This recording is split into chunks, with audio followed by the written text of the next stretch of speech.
We interrupt our program to bring you this important message.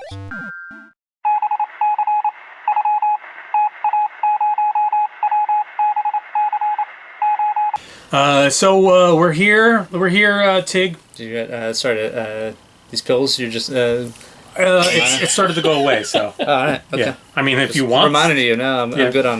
No, the pain started to go away, so I figured I'll... just reminding you. Yeah, thank you. It's your presence. Oh, believe me, I would remember if it was still... Maybe the Catholic Church will turn you into a saint for healing Eric. So for those who didn't pick up on it, there's a third voice that you're hearing right now. We're here with Bootsy the Fearless. That's right. Which is now my preferred name. Sure, not sure where it came from, but I'll take it. I prefer Bootsy the Fearless, a.k.a. Bootsy Spankins, P.I. That's right. A.k.a. I mean, do you still... I know your Twitter followers like Bad Luck Bootsy. Yes. So what is your preference? Because I prefer the Bootsy Spankins, P.I. because, for me, you're a musician first. Above all, I am Bootsy Spankins, P.I. Okay. I was Bootsy Spankins, P.I. years before Bad Luck Bootsy, and Excellent. so... I am Bootsy Spankins. Perfect. So I am Spartacus. That is like I said, it's easy for me to say what my preference is, but I guess your preference is kind of important as well. So many of you, especially video game folks, will know Bootsy better by Bad Luck Bootsy. That's right. But he's Bootsy Spankins P.I. as far as I'm concerned. So Tig, you ready for an episode? I'm here. You're gonna just chill till the next episode. Yeah. Yes. So we are. Should have said this right in the first 2 minutes. I always blow this part. That's all right. We're the Nerd Out With Me podcast, where we're taking a journey through the 1990s, month by month, week by week, talking about stuff that happened that month. So, yes. Do you even know where we are right now? Yes, we are in May of 1991. I'm pretty impressed. Oh! Pretty impressed. Now, is that because you looked beforehand? Or? No, it's because I edit the videos. And I know I have to get this edited in the next 2 days. Oh, okay. All right. Yeah, good enough. So, I know one thing for sure we are talking about, and this is actually a discussion we're pulling up from our archives. We had sat down, all of us, some time ago to talk music, and we had a great discussion about the Smashing Pumpkins record Gish and the Smashing Pumpkins in general, which came out in May 1991. Oh, sweet. And that was with Bootsy, coincidentally. So, yes, right. So I could probably have even gotten away with not mentioning that it's from the archives. Yeah. It could have been seamless. Seamlessly put in. So you're gonna insert? Maybe should we? I mean, you do the video side. You do you. I think that we could probably. I think that discussion from hearing it was amazing. So maybe we should insert that for people to enjoy that conversation? Well, in the podcast, it's exactly what I'm doing. Right, so I'll put it in the video as well so people can enjoy that conversation. So there's our video for the week. Perfect. Okay. All right. Great. So you're all set. And Bootsy can leave. Adios. Thanks for coming all the way out here. So we're also going to have a brief discussion on this week's podcast about the Ice-T album, OG, Original Gangster. Okay. I know, I already take it's like, what? And also brief. They both can be fairly brief because that Pumpkins discussion was long. The video game Starflight came out for the Sega Genesis in May of 1991. Oh, Eric's Genesis. Man. Well, I mean, I got some stuff I need to get off my chest on that one. If neither of you guys have anything there, no big deal. We'll we'll wing it. Yeah. So come back in a moment and we'll talk about that stuff. We're hanging out with the Boots Man again, Mr. Bootsy. How you doing? I'm doing well, as always. Happy to be here, talking about music. Cool. You ready to do another music night with Bootsy, I think? It's every night. Every night is music night with Bootsy. It almost sounds like a song. Please name your firstborn son, Bootsy. That's right. That is a lyric that I wrote. Yes, it is. Yes, it is. My favorite Bootsy Spankins song, incidentally. Yeah. How to Tell Your Wife? You said okay. I could. He was going on about it. Thank you. I appreciate it. It's news to me. Why don't we make this about me instead of... You want to do that? Yeah, no, terrific. So if people don't know, you should check him out on Bandcamp. Right. He's got his records on there. SoundCloud, iTunes, all that stuff. YouTube. Really cool stuff. And a Christmas album. Yes, you have to get the Christmas album. And a Christmas album. As Bootsy knows, it plays in our house every... My kids have grown up listening to the Bootsy Christmas album. That is a part of their lives. That's most people here listen to... That is crazy, which means this should probably air before Christmas then, so people know. Yes, obviously. Right. Obviously. Anyway, So Yeah. we have some music behind us. Yes, plenty of it. This is So all your surprises. collection. This is all Eric's collection here. And I think, Tig, I want you to do the honors and pick a. Let's find us CD. something to talk about. Right. I gotta put wheels on this chair. Let's give him something to talk about. You know what's funny about that song is that the first time I heard it when I was a kid, Bonnie Raitt, let's give him some. I thought she was saying Taco Bell at the end of it. Incidentally, Give him something that like is, Taco Bell. incidentally, that is true. Hot Italian Wife. Absolutely adore it. Thank you. I appreciate it. did Based on a there's- true story, too. Is it? Yeah, one of I don't write many songs that like will be loosely based on stuff, but that one's actually kind of. No, one bit that I enjoy about that is that well, two. One, the song feels like it's supposed to be building towards a soaring climax, Right. and it doesn't. Right. And I like that because it's actually fitting thematically with the sort of repressed, Right. like life, Unrequited, right. right. And two is in the melody. Every line or two or whatever it is, there's a really great pause that you have in there where it's where the melody sort of drops out and then you come back in almost like it's not like it feels like an afterthought even though it is a continuation of the Right. line. But you know what I'm talking about? I do, and I appreciate that. I don't recall anyone listening to my music as closely as you're a true student of the of rock music. I appreciate it though. Thank you. Thanks for listening. Look at all. Oh Well. wow. Here we go, Tig. Oh. I think I know. I don't think all my singles are in there either. No. But, I think I know what Tig wants to talk about. all right. I'd be happy to. All right. So It's- Tig just dumped a bunch of stuff in front of us. What did you dump? Show him, and I love that. That's probably my favorite song. This bothers me that it says Smashing Pumpkins. Because you that want that? the. Because it's the Smashing Pumpkins. See, to me, it bothers me when it's the. But it is the. They're not Smashing Pumpkins. They're It's true. the There is Smashing Pumpkins. That's. It has actually changed over the years. Did they change because everyone was calling them Smashing It has Pumpkins? gone back and forth. This is a good argument. All right, look. When I got Let me in, see Gish. when I got into them, Give me Gish. Give me Gish. Give me the Gish. I discovered them with Lull, Okay. the Lull EP, and again, Smashing Pumpkins. Right. On the side, Smashing But where's Pumpkins. Gish? Right here. Okay. Gish. What is it? Say, Smashing Pumpkins. Spine. Smashing Pumpkins. Siamese Dream.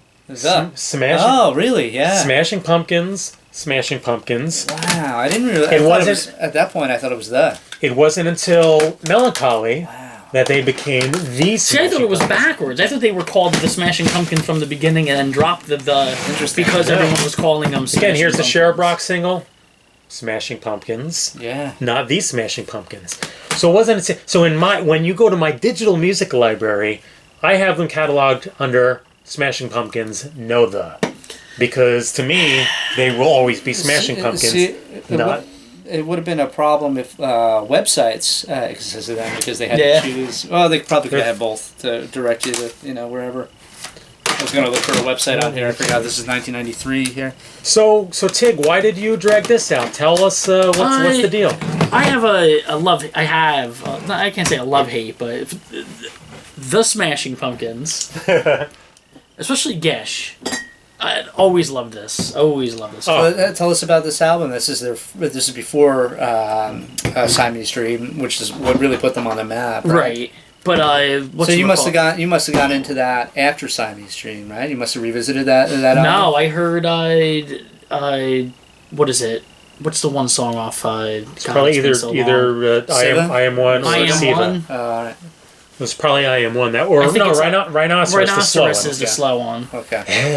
That song. Sound like But I Am One too, as well. My friend, who was good for getting hold music before most people heard it, I got to hear it before they became popular, All right. and I was blown away. Right. And But my thing with them is eventually I kind of fell out with them because they're what was it? No, not even after Siamese. Melling. No, I guess it was after that. Adore. Probably Adore. Adore. Which I think is woefully underrated. Yeah. I think. My friend I don't know. Samantha, her favorite album of all time. I think it's more. I think it's well earned. I think Yeah. it's a terrific record. Yeah. But I think it was just more of Billy Corgan's. well, yeah, he's He's tough to, you got to take him with a grain of salt. Yeah. I think, especially his antics live. I was gonna say, and then I Yeah. went to see him. That was probably the downfalls. I went to see them live, and I was very unimpressed with seeing them live. Early- and it was not- very disappointing. early on. Well, after they broke, when they got big, those first few years when they got big, they were not a good live band. Yeah. Okay. They really weren't. They had they didn't have a great sound live. You couldn't hear him live very well. His voice wasn't very Well, strong. Where did you see them? I think the Art Center. Okay. And because the So initial They're pretty big at that Yeah. point. the first couple of records, Gish and Siamese Dream especially, they're sonically dense as hell. I mean, Siamese Dream is just a legendarily another dense great record. So The James Ehi, sorry to interrupt, James Ehi's guitar had all that crunch to it, which, probably the biggest part of the production, I would say. yeah, and so live, like you don't You don't get to hear all that. it sounds very thin. Right. Because of that because Sure, yeah. because the production was so layered. They actually kind of made a mistake. Not a mistake because it's a brilliant record. Siamese Dream is actually one of my favorite records of all time, so I'm glad that you dragged it out. but Corgan was really influenced during the Gish and Siamese Dream era by the shoegaze bands, especially My Bloody Valentine. Yeah. And Kevin Shields of My Bloody Valentine had sort of pioneered these techniques that made the music sound incredibly dense. But the thing is, Kevin Shields, it was trickery. It sounded like he was layering 10 or 12 layers of guitar, and in fact he wasn't. Most of the time on the record, it was one guitar, two guitars, and that was it. Yeah. So it sounded dense, but it was actually very natural. It was just him and what he was doing with the whammy bar and one specific effect pedal that he tended to use. It's reverse reverb, incidentally, for any music geeks Right. out there.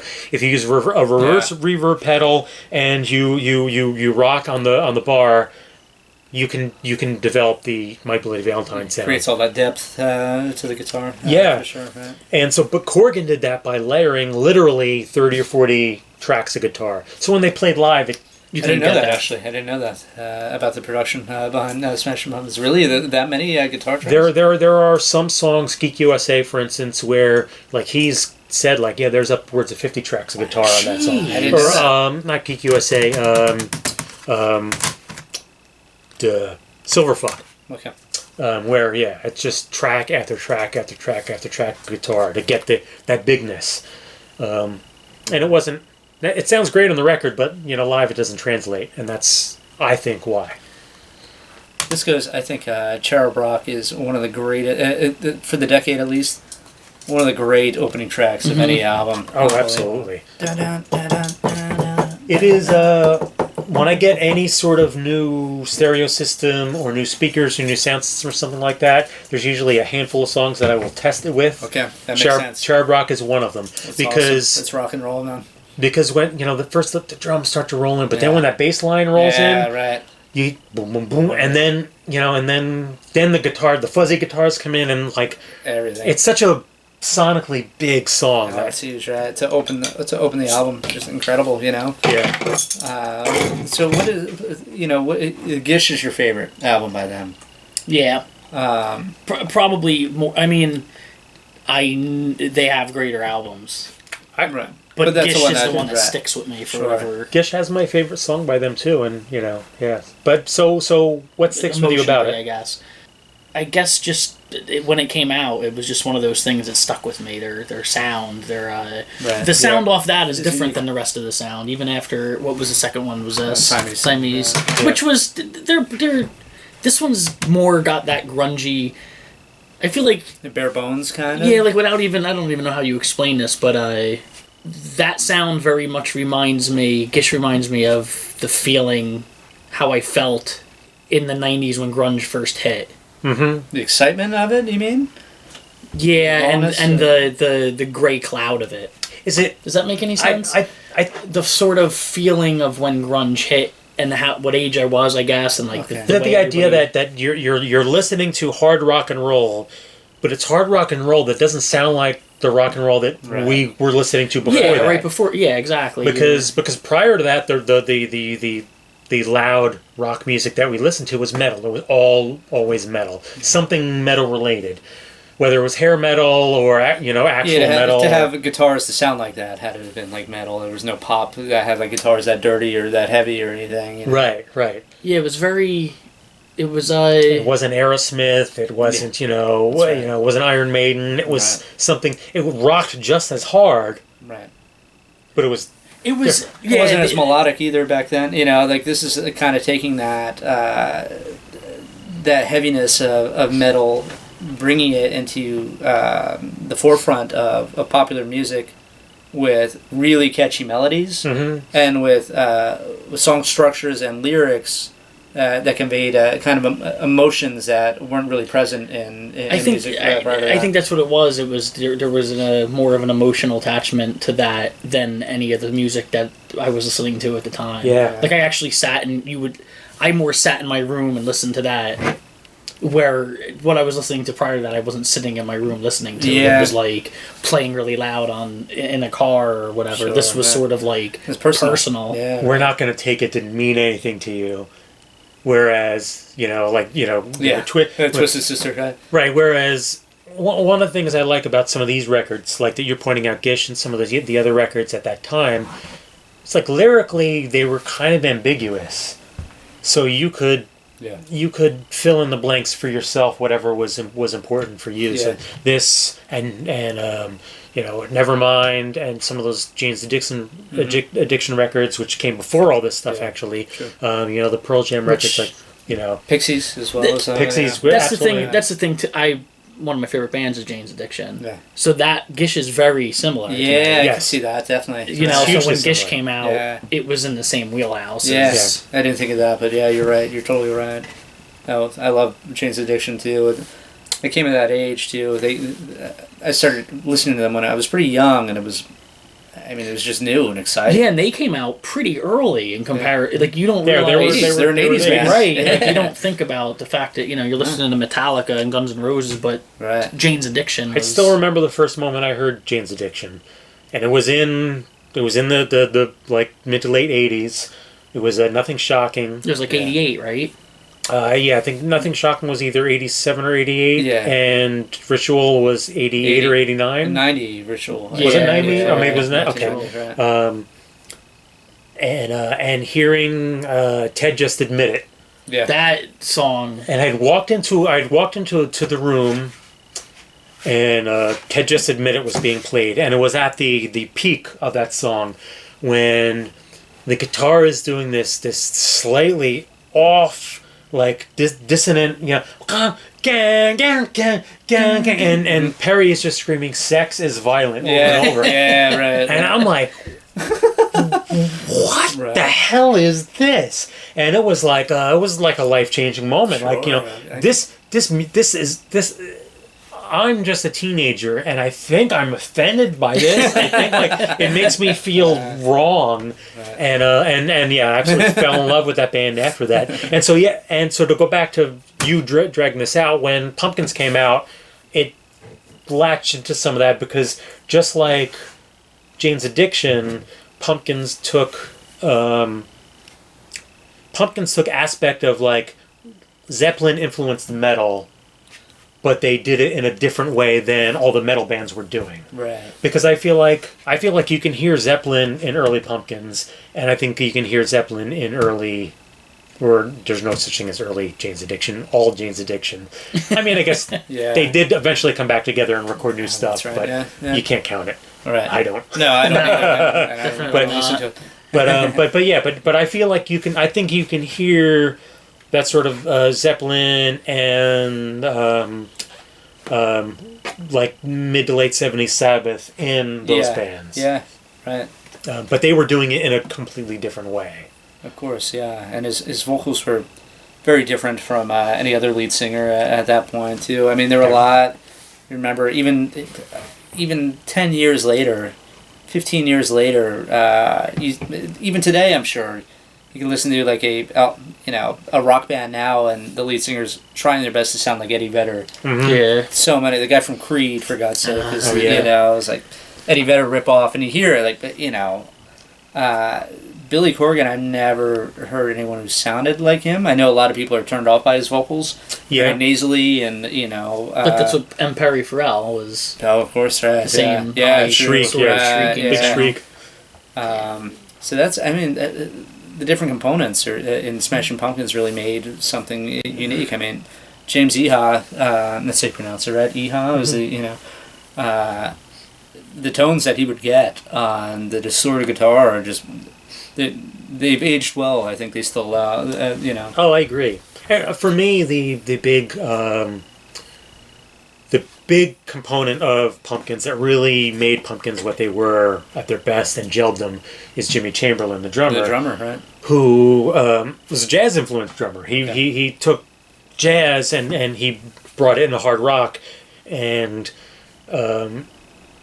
it makes it gives their music a motion, right, a movement to that isn't necessarily present in a lot of riff rock. Because that's their first 3 records. That's essentially what it was. It was riff rock, right? You know, which is cool. That's nothing wrong with that. Yeah, but that's what right, it was. Right. But there's dynamics to it that oh yeah, sure. And, I mean, when I talked about Cherub Rock, you know, what's the first thing I did? I started playing the drums, you know. Yeah.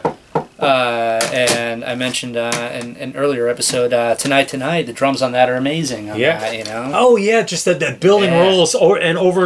Yeah, no, that's crazy. That's a whole song. That's like, you know, incredible. Which is also another great. It still stands. You can still listen to that. Yeah, yeah. Even 1979 is great as well. Other single. And the other, they had a few Zero and Bullet with Butterfly Wings. 1979, probably like one of their top 3-ish or so greatest songs. Yep. And I think I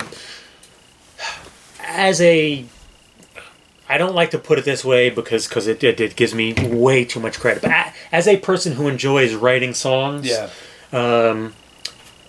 perhaps you will or will not agree, but for me, right, anyone who writes songs, you have those songs where you hear and you think like, I wish I had written that, or like, that's a song that I would have liked to have by somebody else, of course. Yeah, and 1979 is one of those songs to me, like when I hear it, I can almost hear like the part of it where, oh yeah, okay, like I get it, and shit, I should have written that song. Yeah, exactly. But it's also way better than anything I could have written myself. And that's one of those songs for it's for me. A beautiful, beautiful song, and the music video was awesome for that as well. Yeah, I remember that. Right. So if we're on Pumpkins, and possibly we'll maybe this will cap our Pumpkins episode or something like that. Give me like a top 3 Pumpkins song, and I'll throw it to Boots. I'll throw it to you first, and then Tig, and maybe I'll finish it off because I know mine pretty easy. Well, I was never into them really. I had the 2 albums. I just recently bought a Door, but within a year. I only had, I'm not familiar with Gish. I only had Siamese Dream and Melancholy. 3 for me, obviously Cherub Rock. I think that song just absolutely kicks ass. The song off of Door, the For Sheila, is that the... To Sheila, yeah. To Sheila, the opening track, I think, I got the title wrong. The beautiful, I'm new to it, beautiful, gorgeous song. To open up an album is, kind of ballsy in itself as well. Something slow. Yeah, I agree. Like that. And then the single. So sparse. The single is the track after that, right? Yeah, Door. Which is very dark, and, that's a good song. Good music video, too. I have to... it's just such a... That's what's tough. It's like when you... We didn't even mention Disarm, too. That was a big... You have to almost hear them again, because then you fall back in love with the ones that oh my god, I forgot this song. That's true, yeah. These are, I really like the hard songs on disc 1 here, where it's more of a, if I recall, I haven't listened to this a long time. The first disc, I think, is harder, heavier. Yeah. The second disc is, right? I really liked the music on the first disc, but I remember not really liking the lyrics that much. I thought they were very thin. Oh, no, they definitely were. Okay. like a Zero, which was one of their big hits. Yeah. And really, I don't know. They're to me, there's some very teenage lyrics on Yeah, there. You know, I remember that. Right. God is empty, just like me. It's like, oh, Yeah. come Yeah, on. it's like a 15-year-old girl writing a poem. Yeah, it's like, come on, Billy. Yeah, I felt that way about the lyrics, and so I really have to go. I've been talking about it all night, but tonight, I think I love it. Yeah. Yeah. Number 3 for me. Good tune. Yeah, I love it. It pumps me up. Like those drums, just Yeah. on the strings and stuff. Yeah. Awesome, you know. And to me, I'm a sucker for string sections and rock bands. Yeah, sure. I'm a big sucker for that. Yeah. It's cheap. It's easy. Yeah. And Pull the heartstrings real easy. But for me, it almost always works. Right. Bittersweet Symphony with the verb. Totally. Yeah. Totally. Perfect example, I think. Yeah. The fade in of the loop. That's Tiggy funny. tig tig tig. Come on, Tiggy. You It's brought just him up. tough. about No, Gish? it's just tough because Right, like at right. 3. I don't. Oh, okay. Tonight. Okay. Good, it's Because good choice. I mean, I love it as well. All right. and then I have to say I Am One because that's the first Okay. song that and Rhinoceros. Killer drum beat to open it up. Yeah, Rhinoceros. Yeah, no, all cool picks. Eric's gonna pull out the deep cuts now. I mean, I don't know about that, but Snail from Gish. Okay. I just Not really familiar with the albums. Right. super uplift, super simple song. Okay. Mostly like one chord being strummed throughout the entire thing, but it's listen to this, It's so tonight. good. Yeah. incredibly uplifting. That song, like when the big chords come in, it's huge. Love it, absolutely love it. Probably Snail, Untitled. That's the name of it, is Untitled. And it was I think it was first released just as a radio single, and I think it's ended up on maybe that. I think it's on that. Is it the greatest hits or something Yeah. like that they call? Rotten Apples, right? Yeah. Yeah, and it's just a good like. Right. It's meant to be like a culmination of their initial era before they broke up for the first time. Okay. And then Drown, which is the song from the single soundtrack. Okay. Yeah. And it's a great song on its own, but for me, the thing that makes that song is there's like a 4 or 5 minute feedback outro where it's just guitar feedback for 4 or 5 minutes, and believe it or not, I think it's some of the most beautiful music ever put to record, and it's one of the things that changed what I listen to and what I now create. Yeah. My own music is highly influenced by that, because when I listen to that, I had already been sort of doing that with my own guitar, like, you know, my bedroom, like making a racket and liking the way it sounded, but I was like, you know, this is awful. Yeah. And then then I heard that on a record, and I was like, wait, you can actually do that, You can pull it off, right? And it's, you know, I'm going to say that I listened to a lot of that stuff when I was writing. oh really? Yeah. Oh, see, that's awesome. That's cool. That's flattering. Yeah, I'd like. It was very good for writing spacey. Oh, cool. Yeah, you zone out. Yeah. Right. So that's my three Big Pumpkins tracks. So, but Snail, Untitled, and Drown. Drown is, you know, huge for me. That's awesome. Yeah. Great conversation as always. Good decision to pull out the pumps. Cool. Make sure you go home with Gish. Yeah, sure. Yeah, oh, definitely. There you go. Yeah, but I look forward to the next conversation that we have Absolutely. about music. Hopefully you'll come back up again to. Yeah, and hopefully I'll be wearing the same exact clothes. Hopefully we'll you know? all. I'll make sure to wear the same shirt. I'll try and do the same then. I'm gonna try to remember to have the same beer and drink it to this point. I'll leave it there for you. Perfect. Thank you all for listening. Good night. Good luck. Good night. All right. Good evening, ladies and gentlemen. We're happy to announce that we've installed Burns-O-Matic in-car heaters for your comfort and pleasure. All right. We're back. It's going to look weird because Boots was definitely not Keith Hernandez when we initially recorded the Smashing Pumpkins discussion. It was such a long discussion, I grew a mustache. Yeah. You might have been able to. Was it? You remember that night? I mean, yeah. I do. I'm not like I didn't have much to say about Smashing Pumpkins, but I remember the discussion. Well, because that's because I don't remember what we did first and last or whatever, but we had also talked to the Beatles that night, and of course, U2's U2. U2 and REM. Rattle and right? Hum and Octung Baby. No, I don't think we did. We did REM for a podcast a couple weeks ago. Oh, okay. But anyway, there was our show. You guys can find us at nerdoutwithme.com along with Tig. Give them the rundown. You can find us on Nerd Out With Me. Just put it in that Google. Is it called Google? Is that what the kids do nowadays? Yeah. Google Nerd Out With Me. Twitter, Facebook, Instagram, YouTube, You gotta point yourself. Patreon. Don't talk to the camera. Talk to the mic. Type in Nerd Out With Me! See that? Might have clipped a little on that. just a little bit. Yeah. Yeah, especially if you hit us up at patreon.com/nerdoutwithme. There's all sorts of extra stuff like literal bonus episodes every single flipping week.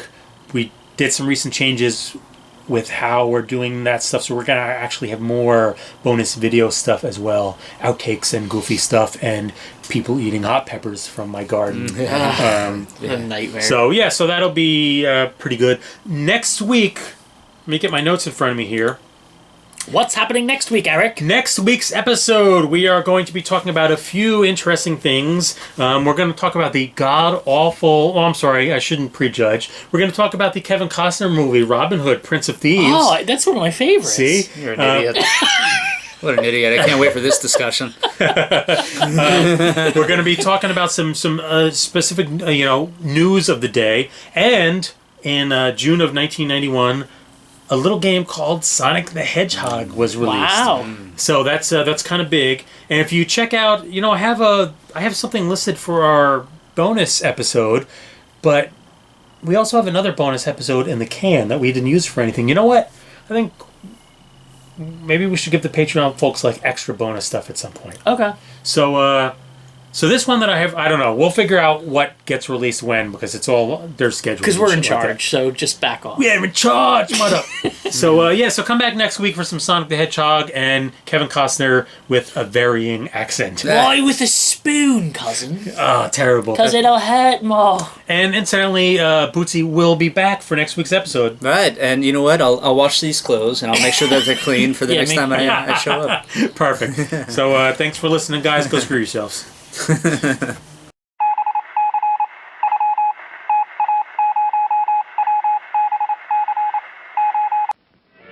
Here's a choice of food and drink to satisfy anyone and everyone. You'll find something to please you to add to your evening's enjoyment. Something to please all tastes and age groups.